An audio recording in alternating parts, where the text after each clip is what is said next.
नमस्कार सर्वांना. तर माझ्या यूट्यूब चॅनलवर तुमचं मनापासून स्वागत आहे. तर आज मी खूप महत्त्वाचा आणि भावनिक असा विषय घेऊन आलेले आहे. तर तुम्हाला माहितीच आहे, माझ्या आधीच्या व्हिडिओमध्ये तुम्हाला समजलं असेल की ऑपरेशन झालेलं आहे, सर्जरी झालेली आहे माझ्या मुलाची. तो आता किती 2 महिन्याचा होत आला आहे ऑलमोस्ट, म्हणजे 3 तारखेला 2 महिन्याचं होईल. तर कुठलं ऑपरेशन झालं आहे, काय झालं आहे, तर तुम्हाला ह्या व्हिडिओमध्ये तुम्हाला मी सांगणार आहे. प्रत्येक ताईंची कमेंट होती की कुठलं ऑपरेशन आहे, काय आहे म्हणून. त्यासाठी तर तुम्हाला मी सविस्तर सांगितलं नव्हतं माझ्या आधीच्या व्हिडिओमध्ये, तर मी ह्या व्हिडिओमध्ये तुम्हाला सांगते. तर माझ्या मुलाचं आहे ना, माळ रोटेशन असं ऑपरेशन झालेलं आहे. तर हा हा हा ऑपरेशन बहुतेक लोकांना माहितीच नाही की कुठलं ऑपरेशन आहे, माळ रोटेशन म्हणजे काय. तर ह्याचंच मी तुम्हाला सविस्तर माहिती सांगणार आहे. तर माळ रोटेशन म्हणजे काय. तर माळ रोटेशन म्हणजे आम्हाला डॉक्टरांनी सांगितलं की माळ रोटेशन म्हणजे आपली पोटाची आतडी असते ना, आता इथे कन्नडमध्ये कळ म्हणतात आणि आपण आपण मराठीमध्ये काय बोलतात, आतडी म्हणतो. पोटाची आतडी आपली कशी असते, मग छोटी आतडी, मोठी आतडी, नंतर पित्ताशय वगैरे असं असतं ना. तर तेच त्याचं ऑपरेशन म्हणजे त्यालाच माळ रोटेशन म्हणतात. अर्थ माळ रोटेशन इन्स्टायशनल आतडी. मला नीट बोलता येत नाही, पण तुम्ही समजून घ्या की आपली छोटी आतडी आणि मोठी आतडी असते ना, तर ते एकमेकांना जॉईंट होतात. म्हणजे आता आपले कसं मोठी आतडी वरती असते, नंतर मग असं जाऊन मग छोट्या आतड्या आतमध्ये असतात तसं. तर माझ्या मुलाला जन्मताच म्हणजे जेव्हा तो जन्माला आला तेव्हापासून आधीपासूनच त्याची ती आतडी असते ना, तर ती अशी बेंड झालेली होती, म्हणजे एकमेकांमध्ये गुंतलेली होती. तर ती गुंतलेली नसावी, कारण पित्ताशय होता ना, तर पित्ताशयाला ती अशी बेंड झाली होती. तर त्याच्यामुळे पित्ताशयाला अशी बेंड झालेली. तर तेच त्यालाच माळ रोटेशन म्हणतात. तर हे जास्त करून म्हणजे जास्त मी तर ऐकलं नव्हतं हे गोष्ट. पण आपल्याला पण काही काही लोकांना माहिती नसेल, कारण हे बहुतेक मुलांना होते जन्मतच असे येतात.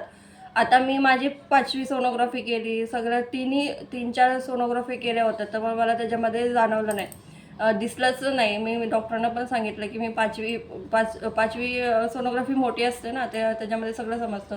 तर ते डॉक्टर बोलले की ते म्हणजे ती आतडी वगैरे येत नाही त्या सोनोग्राफीमध्ये, की लिव्हर, किडनी, हृदय असे पार्ट्स येतात. पण आपल्या आईच्या पोटाच्या आतमध्ये काय असतं ते दिसत नाही. मी त्या डॉक्टरांना पण सांगितलं, विचारलं, तर डॉक्टर बोलले की तसं ते दिसत नाही. तर तेच त्यालाच म्हणतात माळ रोटेशन इन्स्टाईन हां सॉरी. ठीक आहे. त्यामुळे ती आतडी ना वळू आणि बसलेली असते, तर ते खूप धोकादायक असते. तर तर त्याचेच ते मी तुम्हाला सिम्पटम्स सांगते. आता माझं मुलाचा जन्म आहे ना 3 तारखेला झाला होता.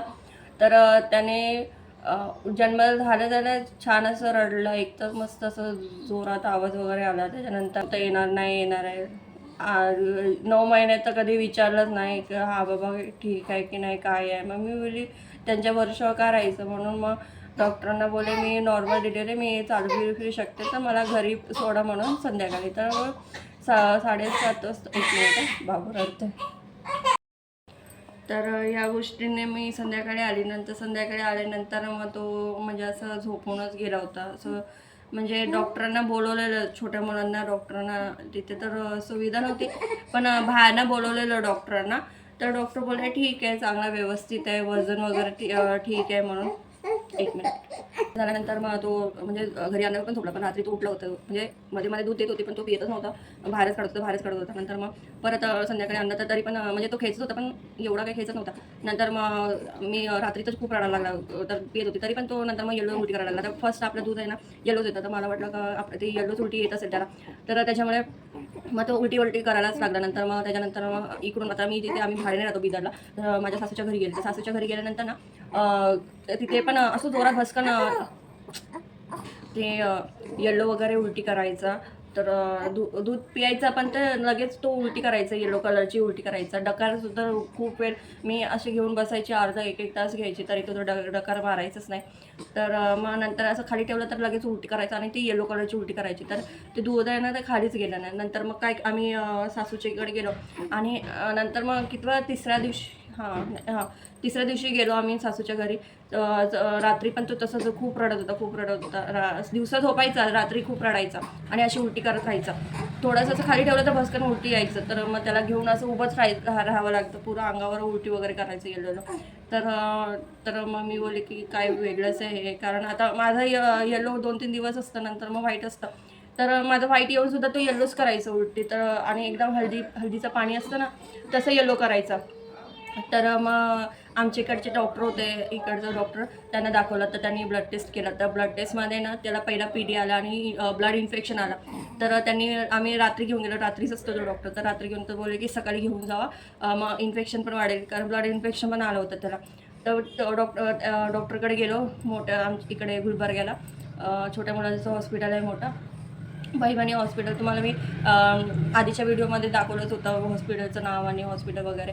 तर त्या हॉस्पिटलमध्ये घेऊन गेलं. मग त्यांनी NSUमध्ये नेलं. नंतर मग डॉक्टर आले आणि तिथे पण उलटीच करायचं, येलो कलरची उलटी. तर त्यांनी फोटो करून वगैरे आम्हाला सांगितलं. ते कन्सल्ट करतात, काउन्सिलिंग करतात ना आई वडिलांचं, तेव्हा त्यांनी सांगितलं. मग त्यानंतर मग लगेच मग ह्याचं सोनोग्राफी काढली पोटाची.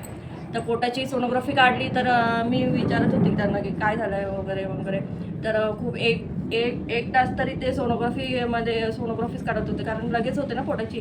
तर 1 तास लावला, खूप वेळ लागला. तर मला वाटलंच काहीतरी प्रॉब्लेम आहे. तर मी तर सांगितलं नाही. नंतर मग डॉक्टरांनी आम्हाला बोलवलं, काउन्सिलिंग केलं की असं प्रॉब्लेम आहे. आम्हाला जरा धक्काच बसला, हे काय आहे म्हणून. मी त्यांना पण बोलले की असं का, आम्ही सोनोग्राफी काढली त्याच्यामध्ये तर आलं नव्हतं. तर तेव्हा त्याचा 5वा दिवस होता, म्हणजे हा 5वा दिवस होता त्याचा. तर डॉक्टर बोलले की लगेच आपल्याला ऑपरेशन करावं लागेल. मी मला तर एवढा भयंकर हेच झाला की आता श्रेयाच्या टायमाला पण असंच झालं होतं आणि ह्याच्या टायमाला पण असंच होतं. इतकी रडत होती. पण शेवटी मग बोलले की लगेच ऑपरेशन करायला लागेल, कारण त्याचं दूध आहे ना, ते आतमध्येच जात नाही आहे. तर त्याला डिहायड्रेट पण, सुसू पण करतच नव्हता तो. घरी आल्यानंतर ब्लॅक शिशी केली, सुसू केली. त्याचं सुसूच करत नव्हता. 1-2दा केली. तरी पण नंतर मग ते सगळं पित्त आहे ना, ते खाली जाण्याच्या ऐवजी तो वरती यायचं. तर म्हणजे तेच येलो पूर्ण बाहेर निघायचं, येलो उलटी. तर मग तेच मग नंतर डॉक्टर बोलले की हे माल रोटेशन आहे. मग मी बोलली माल रोटेशन म्हणजे काय? तर मग त्यांनी आम्हाला फोटो दाखवले. तुम्हाला पण मी ह्या व्हिडिओमध्ये तुम्हाला दाखवेन, माल रोटेशनचं फोटो दाखवते कसं आहे. आणि माझ्या मुलाचं आहे ना, इन्स्टाईन हे आतड्यांचं हे आहे ना, ते वेगळं आहे. म्हणजे जसं आपलं नॉर्मल माणसांचं असतं ना, तसं नाही आहे, त्याचं वेगळं आहे. कारण मोठ्या साईड नाही, नंतर मग असं छोटा आतडे गेलेले असं आहे. म्हणजे वेगळं आहे, म्हणजे खूप सगळं वेगळं, बाकीच्यांपेक्षा वेगळं आहे माझ्या मुलाचं. तर तुम्हाला मी दाखवेन, तुम्हाला ह्याच्यात फोटो दाखवणार साईडला. तर तेच, तर सोनोग्राफीमध्ये हे सगळं आलं. नंतर मग दुसऱ्या दिवशीच रडत होती आणि देवाचं नाव घेत होती, देवाचं माझ्या मुलीचं जसं केलं तसं माझ्या मुलाचं होऊ नको. ती तर मांडण्याच्या तिचं पण सर्जरी झालेली आहे, ते माहीत ना तुम्हाला. तर मी बोलली आता ती 3rd चान्स घेतला आणि हा पण मुलाचं असं होतंय, काय झालंय काय समजत नाही, देव असं का परीक्षा घेतोय. तर तेच ऑपरेशन जेव्हा चालू होता, 1.5 तास ऑपरेशन चालू होता. तर सांगता येणार नाही, पण आपल्याला तर आई म्हणून खंबीर राहावंच लागतं. तर देवाच्या कृपेने ऑपरेशन सक्सेस झाला. तर डॉक्टर बोलले की आता 5 दिवस झाले उलटीच करतो, दूध आतमध्ये जात नाही, ब्लड इन्फेक्शन आहे. तर तुम्हाला जर ते आतड्याच्या इथे आतमध्ये काळं झालं असेल तर ना, मग ते कापून हे करा. तर एवढं भयंकर होतं की माझ्यासाठी. तर नंतर मग बोलले की ते असं जर झालं असेल आतमध्ये ऑपरेशनच्या वेळी असं काळं वगैरे दिसलं तर ते मुलगा वाचणार नाही असं वगैरे बोलले होते. तर मला खूप भीती वाटत होती. तर स्वामी समर्थांचं नाव घेत 1.5 तास ऑपरेशन चालू होतं माझ्या मुलाचं. तो पण 6व्या दिवशीच ऑपरेशन केलं. मी बोलली एवढ्या लहान वयात कसं तो हे करणं, पण खूप त्यांनी पण हिंमत दाखवली, ॲनेस्थेशिया सहन केला, हे केलं. मोठे माणसं पण सहन करत नाही, पण एवढं छोटंसं पोरगं माझं सहन केला. माझी श्रेया पण, तिने पण एवढं खूप सहन केलं, आत्ताही सहन करते. आता बरा होत आहे, थोडा हळूहळू रिकवर होत आहे, व्यवस्थित दूध पितोय आणि व्यवस्थित खेळतोय वगैरे. तर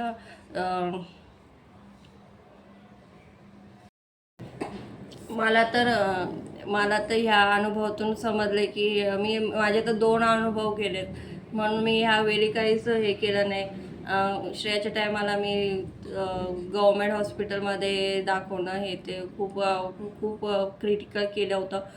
तर मी ह्या मुलाच्या टायमाला असं काही केलं नाही की डायरेक्ट प्रायव्हेटमध्ये केलं, कारण माझ्या गव्हर्मेंट हॉस्पिटलने पूर्ण माझ्या श्रेयाची पूर्णच वातावरण नीट व्यवस्थित लवकरात लवकर ट्रीटमेंट नाही केली, काही नाही केली, प्रोसिजर नाही केलं, पटकन 8 दिवस तसंच ठेवलं तिला. तर ह्याच्या टायमाला मला असं काहीच करायचं नव्हतं. तर मग आम्ही लवकर प्रायव्हेटमध्येच हलवलं त्याला. तर माझ्या अनुभवातून तुम्हाला मी सांगते की मुलांच्या उलटी वेगळी आता व्हाईट असते, ती नॉर्मलच असते, पण व्हाईट येल्लो ग्रीन अशी काय उलटी वगैरे करत असेल ना, तर प्लीज डॉक्टरांचा सल्ला घ्या. तर तुमच्या सगळ्यांची प्रार्थना आमच्यासोबत आहे अशी आशा ठेवते. आणि जर माझा हा उपयोगी व्हिडिओ जर तुम्हाला जर उपयोगी वाटला असेल, माझा हा व्हिडिओ उपयोगी वाटला असेल, तर प्लीज शेअर आणि सबस्क्राईब करा आणि माझ्या मुलाला खूप खूप सारे आशीर्वाद द्या. थँक्यू. चला तर माझा हा व्हिडिओ इथेच संपवते.